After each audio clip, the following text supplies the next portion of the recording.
Hi guys, welcome back to my channel. We are going to look into different sweet Igbo names you can give to your children to show God appreciation for what He has done for you. The names are unisex. You can give it to a male child or a female child. Last time we learned about how our parents named their children after market days in Igbo, depending the day the child was born, or how they show appreciation by giving their children names after their parents or their loved ones.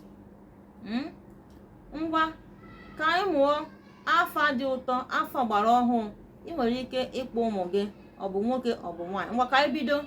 Nke mbụ bụ Chimsimdịrị. Yes, Chimsimdịrị. Ịchọ ka ịkpọbiri ya, ịkpọ ya Chisi, Chisi, maọbụ dịrị, dịrị, come here.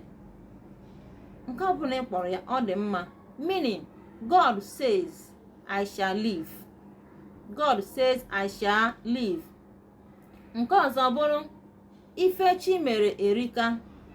Ifechi mere erika. Yes, ịchọ ka ịkpọbiri ya ọ bụrụ Erika. Erika, come here.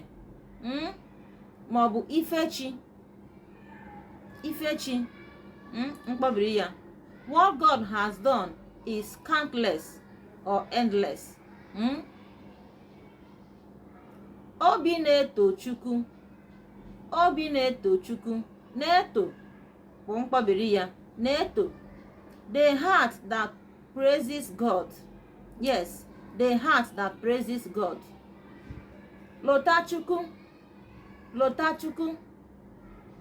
Mkpọbiri ya bụrụ Lotanna. Remember God. Chinwendụ. Chinwendụ. Mkpọbiri ya bụrụ Nwendụ. Nwendụ makwanụ Chinwe. It means God owns life. Nke ọzọ bụrụ Ifechidere. Ifechidere. Ifechidere. Mkpọbiri ya bụrụ Ifechi maọbụ Ife. What God has written. Chikaima. Chikaima. Mkpọbiri ya bụrụ Kaima. Kaima makwanụ Chika. Is God we know. Chiedozie. Chiedozie. Mkpọbiri ya bụrụ Edozie. Edozie. God has perfectly done it. Yes. Chimamanda. Chimamanda. Amanda. Amanda. Mkpọbiri ya ifugosi atọ n'ọnụ. My God will never fail. Yes. Obi m na-eto Chukwu. Obi m na-eto Chukwu. Na-eto. Na-eto. Nke a bụ mkpọbiri ya. My heart praises God. Yes. Somto Chukwu. Somto Chukwu. Praise God with me. Somto na mkpọbiri ya maọbụ Tochi. Nke ọzọ bụrụ Zikora na Chimdi. Zikora na Chimdi.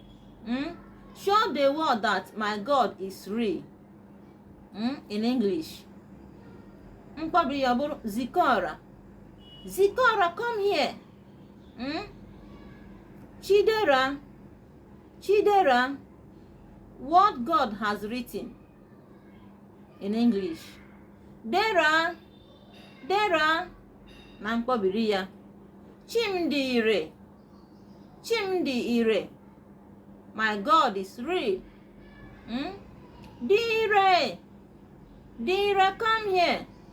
Afa niile na-atọrọ ụtọ. Nke ọ bụla ị laikiri ga-aba ya nwa gị maọbụ nwoke maọbụ nwaanyị. Ya nakwa ọtụtụ afa ndị ọzọkwa dị. Maọbụ Chimere mma. Chimere mma. God has done me well. Chimere mma. Mere mma. Mere mma. Mkpọbiri ya. maọbụ Chimere. Ngwanụ, ọ dịkwanụ afọ ọtụtụ ndị Igbo na-abụ ụmụ ha. Nke ọbụla like ga-aba nwa gị, ọ na-atọkwanụ ụtọ. Ngwa tụsara anyị ihe ozizi a ka emesienụ.